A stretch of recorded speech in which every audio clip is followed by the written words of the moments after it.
So hey tenthies welcome back to a new video. और आज हम लोग इंग्लिश हिंदी से हट के सिविक्स का चैप्टर पढ़ने जा रहे हैं, जो कि है सिविक्स का पहला चैप्टर पावर शेयरिंग।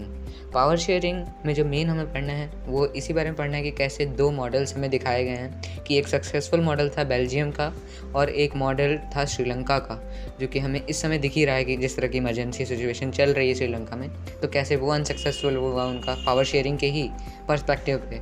और आखिर में हम पढ़ेंगे कुछ फॉर्म्स ऑफ पावर शेयरिंग और कैसे वो इफेक्टिव है, डिज़ायरेबल है, ये सब हम लोग इस चैप्टर में देखने वाले हैं। तो पहले शुरू करते हैं बेल्जियम मॉडल से। तो पहले बेल्जियम के बारे में थोड़ा सा ब्रीफ में पढ़ लेते हैं। Belgium is a small country in Europe, smaller in area than the state of Haryana. It has borders with France, Netherlands, Germany and Luxembourg.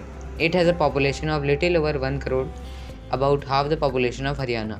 तो यानी कि बेल्जियम एक स्मॉल कंट्री कहाँ सिचुएटेड है, यूरोप में, जो कि एक यूरोप के सेंटर में टाइप स्टेट कंट्री सिचुएटेड है। वो हरियाणा से भी छोटी कंट्री है और हरियाणा से इनको एग्जांपल दिया गया है हरियाणा का, जिससे कि कंपेयर किया गया है। और फ्रांस, नीदरलैंड्स, जर्मनी और लग्जमबर्ग से बाउंड्री शेयर करती है।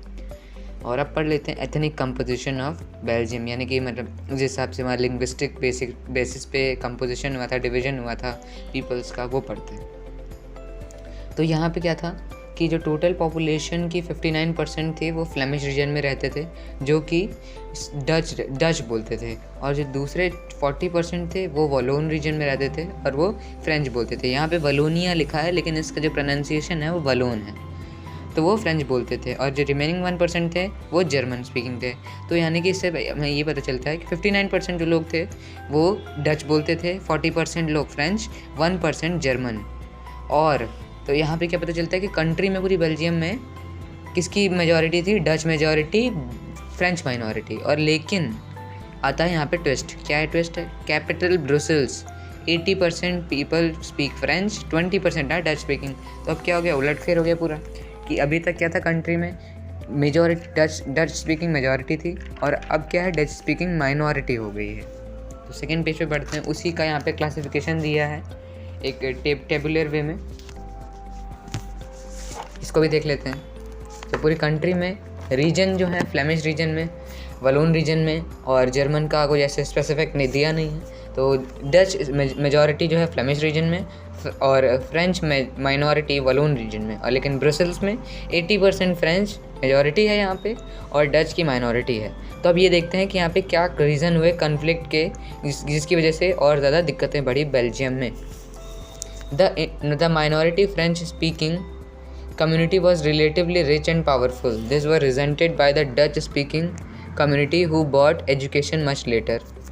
This led to tensions between the Dutch-speaking and French-speaking communities during the 1950s, 1960s. The tension between the two communities was more acute in Brussels.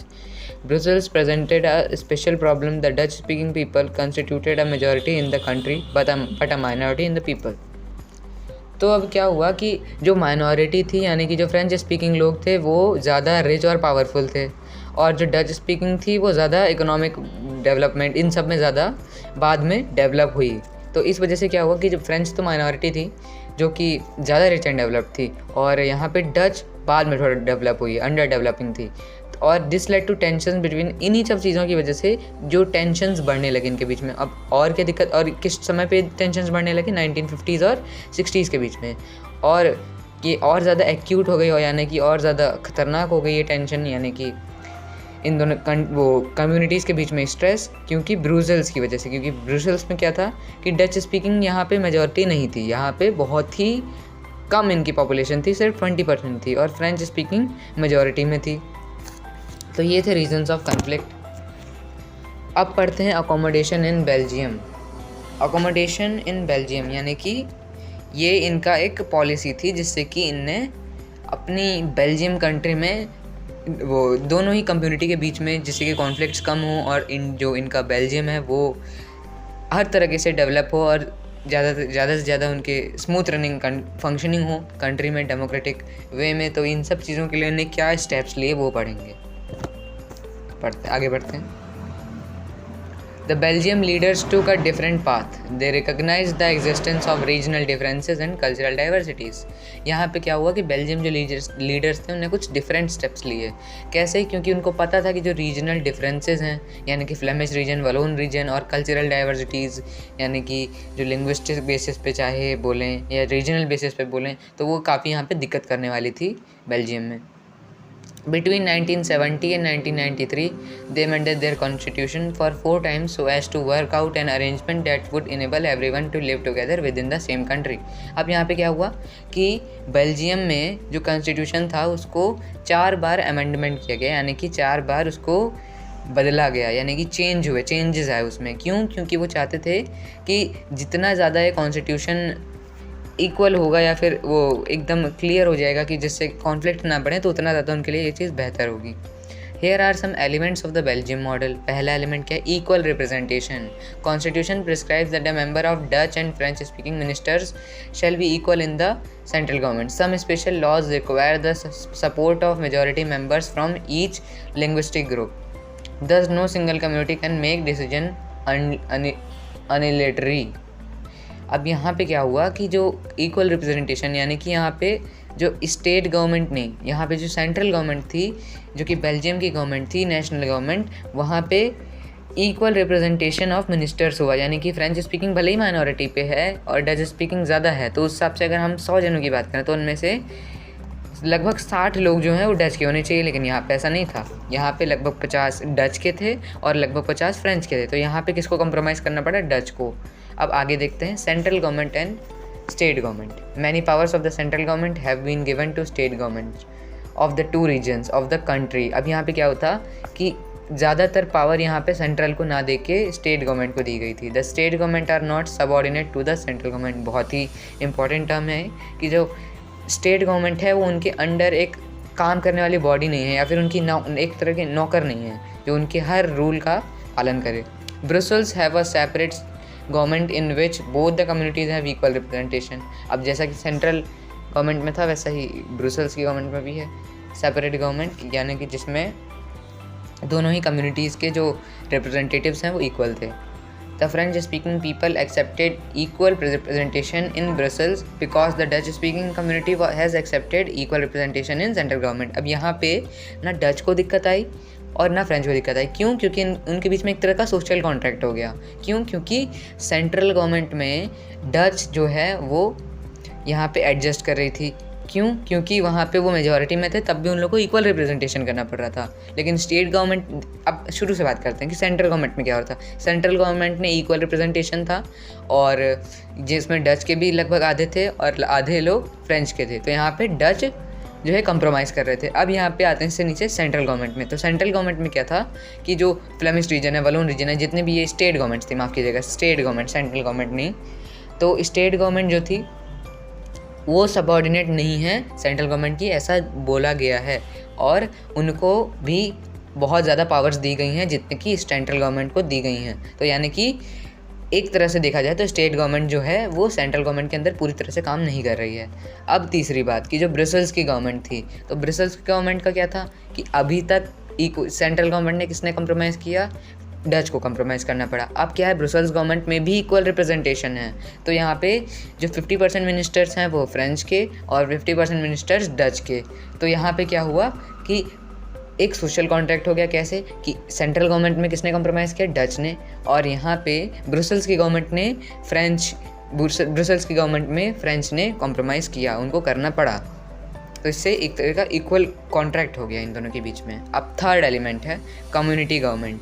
Apart from the central and state government there is a third kind of government. This community government is elected by the people belonging to one language community, Dutch, French and German. यानी कि अब central और state government के अलावा एक और तरह की गवर्नमेंट थी जो कि थी कम्युनिटी गवर्नमेंट. और किससे इलेक्टेड थी? डच, जर्मन और फ्रेंच स्पीकिंग पीपल, जो कि वहाँ पे अधिकतर लोग लोकल जो वहाँ की लिंग्विस्टिक लैंग्वेजेस थी वो. German speaking, no matter where they live, this government has the power regarding cultural, educational and language related issues. German speaking भले ही कहीं भी रहें, लेकिन जो कम्युनिटी गवर्नमेंट थी उनके पास पावर थी कल्चरल, एजुकेशनल और लैंग्वेज से रिलेटेड जितने भी राइट्स होते हैं, इश्यूज़ होते हैं, उन सब के रिलेटेड. तो अब तो ये बात हो गई कि अकोमोडेशन, यानी कि कैसे वहाँ पे उनने अकोमोडेशन किया, क्या क्या उनके एलिमेंट्स थे जिनसे कि उनकी गवर्नमेंट में और ज़्यादा स्मूथ फंक्शनिंग आई और ज़्यादा सुधार आया और ज़्यादा बेल्जियम में डेवलपमेंट हुआ। अब बात करते हैं अचीवमेंट, इस डेवलपमेंट की वजह से क्या हुआ। Achievement for Belgian government for adopting accommodation in Belgium. When many countries of Europe came together to form European Union, Brussels was chosen as its headquarters.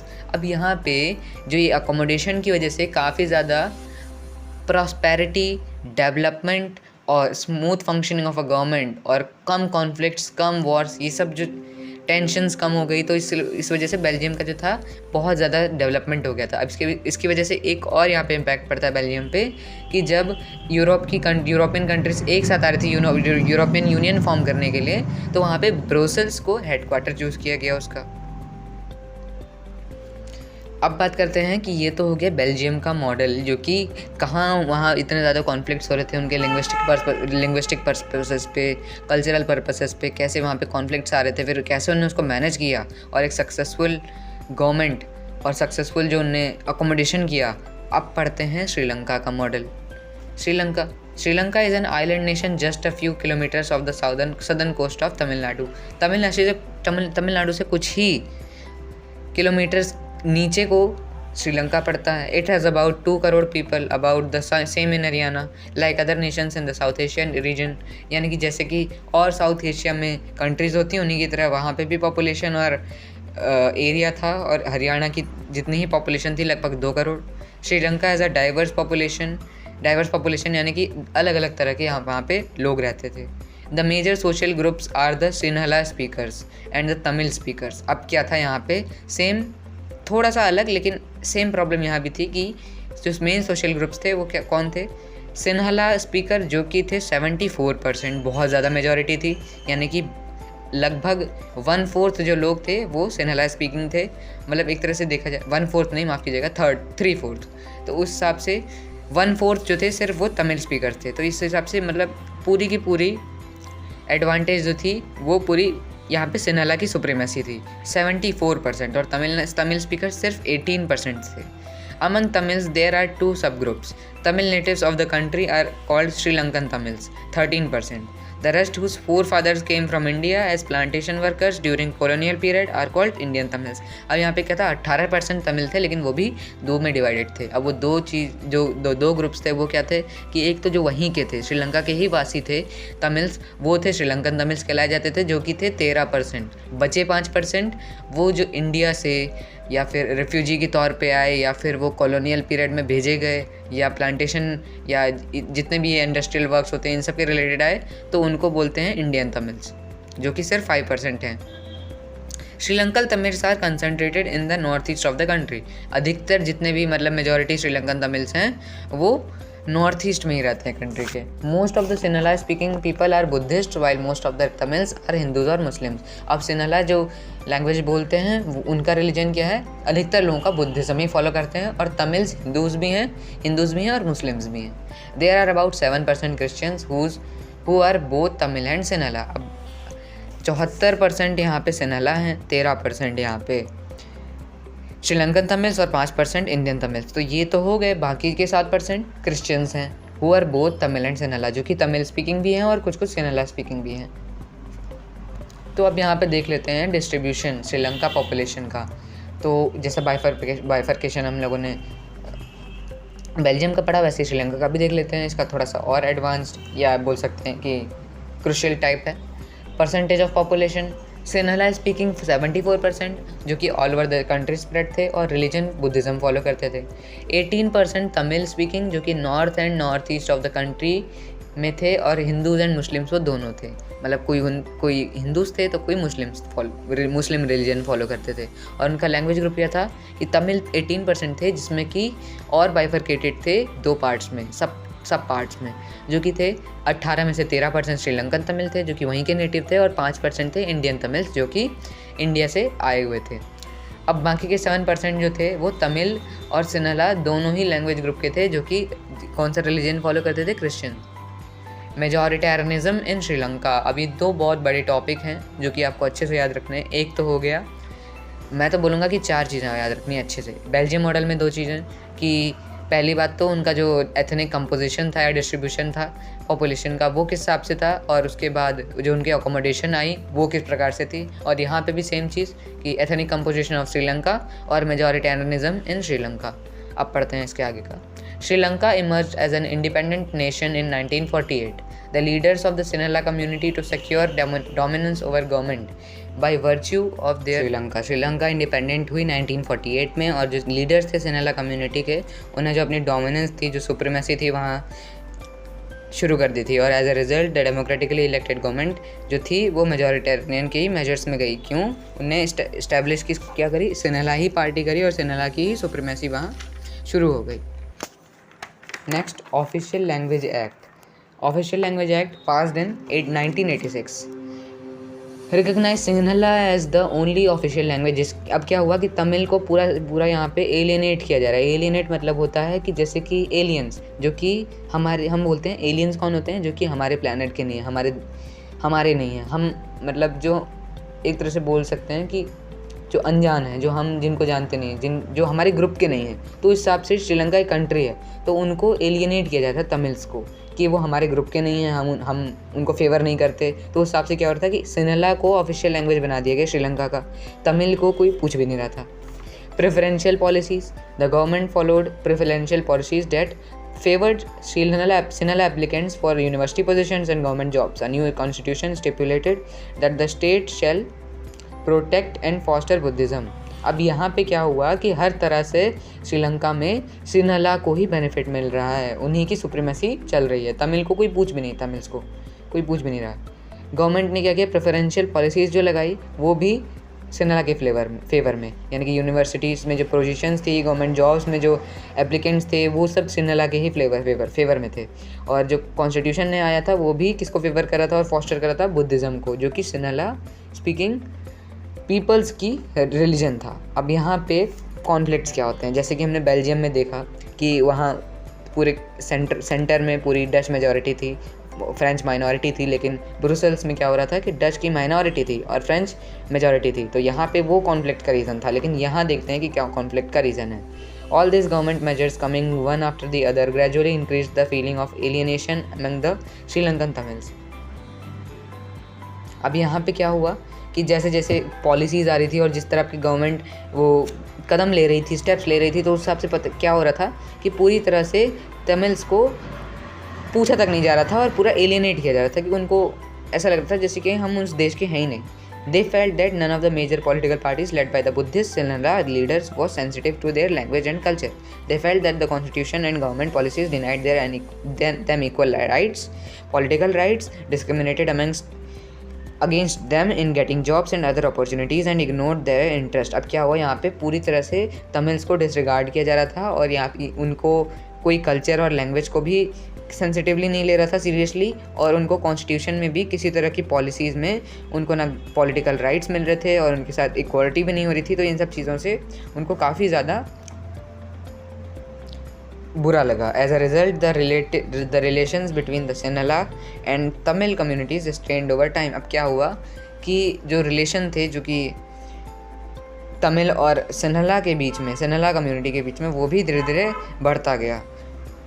The Sri Lankan Tamils launched parties and struggles for the recognition of Tamil as an official language for regional autonomy and equality of opportunity in securing education and jobs। अब क्या चाहते थे श्रीलंका वाले कि पहली बात तो उनकी जो लैंग्वेज है उसको भी ऑफिशियल लैंग्वेज डिक्लेयर किया जाए, और या फिर अगर वो ऐसा नहीं कर सकते, इक्वल अपॉर्चुनिटी नहीं दे सकते, तो उनको एक अलग रीजन दे दिया जाए। But there demand for more autonomy to provinces populated by the Tamils was repeatedly denied। अब लेकिन क्या हो रहा था कि जो गवर्नमेंट थी वहाँ की, जो सिन्हाला सुप्रीमेसी थी, वो बिल्कुल भी उनको फेवर तक नहीं कर रही थी, बल्कि रिकग्नाइज तक नहीं कर रही थी। By 1980 several political organizations were formed demanding an independent Tamilam state in northern and eastern parts of Sri Lanka। क्या था कि नॉर्थ ईस्ट पार्ट में पूरी की पूरी मेजॉरिटी थी तमिल्स की, अधिकतर लोग तमिल का ही वो एक तरह से रीजन था। तो वो क्या चाहते थे कि उन्होंने एक और डिमांड करी 1980s में कि जो नॉर्थ ईस्ट का पार्ट है वो पूरा तमिल इलम के नाम से, यानी कि तमिल्स का स्टेट घोषित कर दिया जाए। The distrust between the two communities turn into wide spread conflict. लेकिन क्या हुआ कि तब भी वो माने नहीं और उसकी वजह से और ज़्यादा कॉन्फ्लिक्ट ये सब बढ़ते गए और जिसकी वजह से सिविल वॉर्स होने लगे।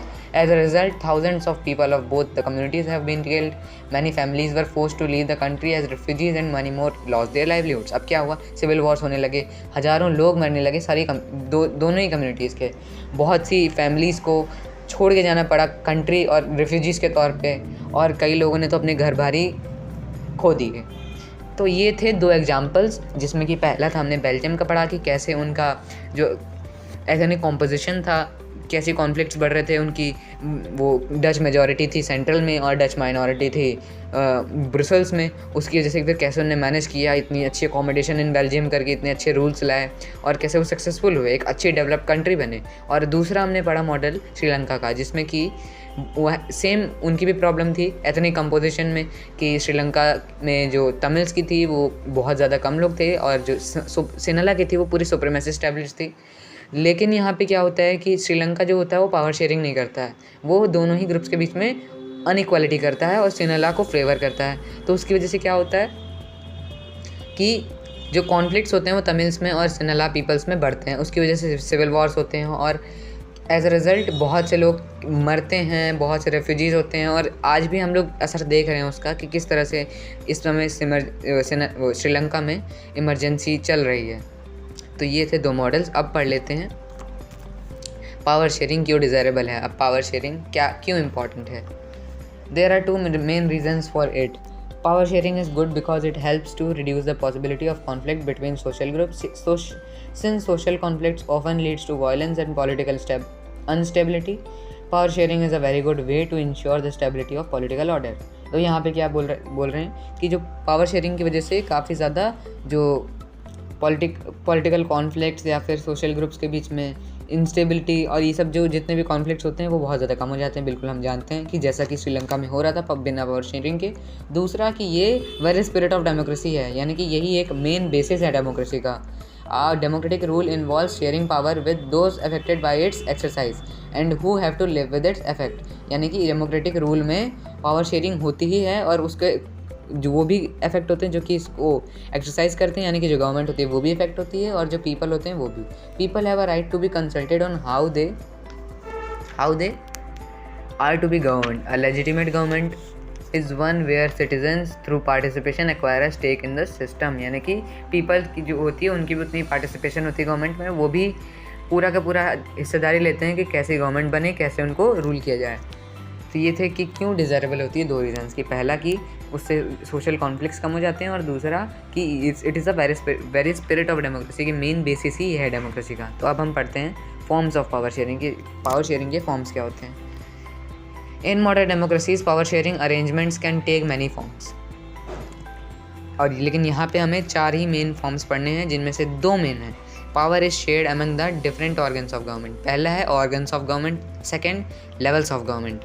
ऑर्गन्स ऑफ गवर्नमेंट पहले पढ़ते हैं। Legislative, executive, judiciary. लेजिस्लेटिव यानी कि जो लॉ फॉर्मेशन करते हैं, रूल्स एंड रेगुलेशन, कॉन्स्टिट्यूशन, जितने भी जो फॉर्मेशन की जितने भी एरिया होता है वो लेजिस्लेटिव का पार्ट होता है। और जो दूसरा है एग्जीक्यूटिव, या एग्जीक्यूट से ही नाम से आ रहा है कि एग्जीक्यूटिव जो कि इन लॉज, रूल्स एंड रेगुलेशंस को एग्जीक्यूट करते हैं, यानी कि गवर्नमेंट हमारी। जुडिशरी मतलब जजमेंट और न्याय, जो इन रूल्स को, जो रूल्स बनते हैं उनको देखते हैं और जो रूल्स को इम्प्लीमेंट कर रहे हैं, एग्जीक्यूट कर रहे हैं, उनका न्याय करते हैं। तो ये 3 ऑर्गन हो गए जो कि होते हैं हॉरिजॉन्टल, यानी कि तीनों ही इक्वल होते हैं, तो इसलिए इसका बोलते हैं हॉरिजॉन्टल डिवीजन। सेकंड है वर्टिकल डिवीजन, जो कि है levels of government, central, state, local. अब वर्टिकल डिवीजन क्यों बोले गया, क्योंकि वो सेंट्रल, स्टेट, फिर लोकल, यानी कि सबसे ऊपर कौन, सबसे पावरफुल कौन, सेंट्रल, फिर स्टेट, फिर लोकल। तो सेंट्रल यानी कि जो पूरी नेशनल गवर्नमेंट है, स्टेट यानी कि जो स्टेट्स के हिसाब से उत्तर प्रदेश में अलग, महाराष्ट्र में अलग, हर जगह अलग अलग, और लोकल गवर्नमेंट जो ग्राम पंचायत, ये सब जितनी भी चीज़ें। Powers may also be shared among different social groups such as the religious and linguistic groups. Example, community government in Belgium is a good example of their arrangement। कि जो बेल्जियम में community government थी जिसमें कि वो अलग अलग cultures, अलग अलग ट्रेडिशन, अलग अलग लिंग्विस्टिक बेसिस पे अपने अपने लैंग्वेजेस को फेवर कर रहे थे। So this was a full explanation of chapter power sharing.